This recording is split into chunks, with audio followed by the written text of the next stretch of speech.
Hello everybody, welcome to That's Football. What a weekend of Premier League action, and is it time to dare to dream for Arsenal? Could they do it? Could this be the year where they win the Premier League? Get your comments in below, because I've got to say, I think Arsenal, we said this a lot last season, and let's not forget, a lot of the criticism does come from certain elements of their own fan base, but Arsenal yesterday against West Ham, absolutely incredible, defying logic consistently, putting themselves right in amongst the title race, and they've got really winnable games coming up now ahead of, I think they play Man City in late March, early April. So look, I think the last 2 weeks for Arsenal, I remember like probably 2 or 3 weeks ago, the Arteta movement was there again. He's not the right man, this, that and the other. And you look at it and you go, you know what? He is the right man. He definitely is the right man. When he came into that football club, it was on its knees. It was nowhere near winning titles. It had people like Aubameyang, Ozil still there, earning massive wages. And you looked at the club and you thought, it's rotten. It's going to stay like this for an ages. It doesn't really have a lot of money. And the club, in its wisdom, brought Arteta in, allowed him to remove that and rebuild a young, hungry, talented side. And a few short years later, here they are for the second year in a row, in a title race. Let's not forget they're in the Champions League as well, where I look around Europe and apart from Man City and maybe Real Madrid, I think, well, what's stopping Arsenal get to the semi-finals? And then when you're there, who knows?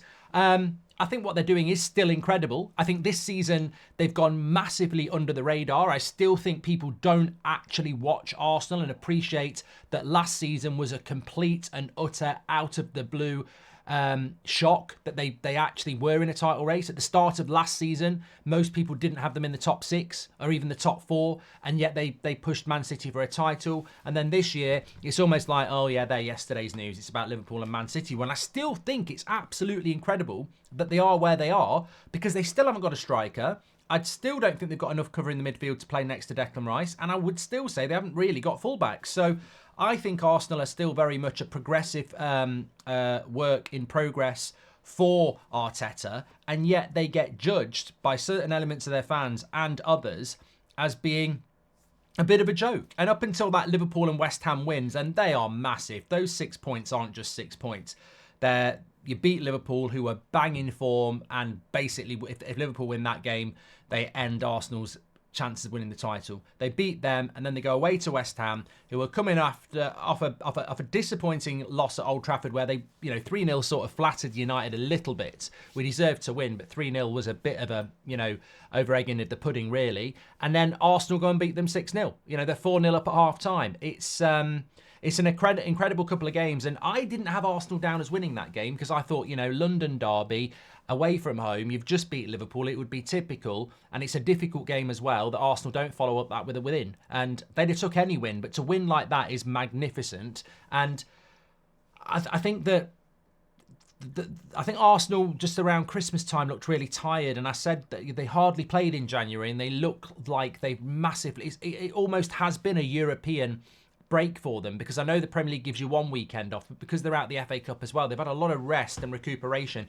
and you've seen that in Saka as well. I mean, recency bias rears its head up in football all the time, and I think even a week and a half ago, if you did Saka in an either or with Phil Foden, most people would go Phil Foden, and for me it's Saka. It's always been Saka, and it still is Saka. Phil Foden is a fantastic player, but recency bias a week ago would have been, well, Foden's and Saka's fell off, and Foden's amazing. I think consistency over since the last Euros, Saka is streets ahead, and he takes the responsibility on that Arsenal side so much. I mean, he is Arsenal's Salah, literally same position, same level of expectation, and same consistency in the deliverance as well. So I think that Saka's renaissance is not coincidentally combined with Arsenal's renaissance. And I think that you look at that league table now, and obviously, I don't think there's any Arsenal fan out there that is going to dispute the fact that that Man City and Liverpool are going to be the favourites. They've been there, they've done that, they know what it's all about. Of course, they will be the favourites. But Arsenal are waiting there with 52 points. They're only 2 points behind Liverpool. Obviously, if Man City win their game in hand, they would be 3 points off Manchester City. But look at Arsenal's next few games. Look at their goal difference. It's incredible. 31, 31 and 32 then for Liverpool. Arsenal's next few games. Burnley away. You've got to be winning that. Newcastle at home, you'd expect to win that. Sheffield United away, you've got to win that. Brentford at home, you'd expect to win that. Chelsea at home's a big game, but look, you'd expect to win that. Man City away, then Luton at home. From their next 6 games, I'd expect Arsenal to win 5 of them. And then that Man City game away, well, look, if you lose that, title's probably gone. It's going to go to Man City. But what you can say is, but when you go to the Etihad, you could be at least 3 points behind Man City, and maybe because Man City got to play Liverpool, you're right in against it. I think we've got a title race again. I really do. I think last week I would have been saying Arsenal can't. Well, no, I still say it. Arsenal can't win the league. I'll tell you why. But what I thought maybe a week or two ago, certainly at Christmas, I thought this is going to be about Liverpool and Man City. It's going to be the previous title races where they're winning every week. And Arsenal will just drift away and end up in third and maybe get demoralised. Maybe even, Spurs and Villa might push them. That's not going to happen. I can't see that happening. I think what happens is Arsenal now start to rev up and win a lot of their next few games, stay in a race. And look, you know what? I think there was more belief in the general public and in the Arsenal fan base last year that they might do it. They might pull off that shock. I think this year, even speaking to Arsenal fans, there is that realistic opinion that, look, we're probably not going to win it, but if we can stay in the race for as long as possible, that would be really good. We've got the Champions League as well. And I think there's an element of Arsenal's fan base that's absolutely spot on and realistically correct. I think this Arsenal team is positioned well, considering Klopp's going to go in the summer, and how long's Pep going to hang around? If those dynasties drop off in any shape or form, then Arsenal would move into that space and potentially win a couple of titles themselves. And that's what they're sort of hoping for as they gradually improve because they've got a young squad. But as I said, you look at those next few fixtures for Arsenal, and there's no reason why come April when they play Man City, they're not in a title race. They should be in a title race in April when they play Man City. They should be within 3 points of Man City when they play at the Etihad in April. And they should be in the latter stages of the Champions League as well. Well, I'm sorry, if you're Arsenal, when was the last time you won the Premier League? 2004?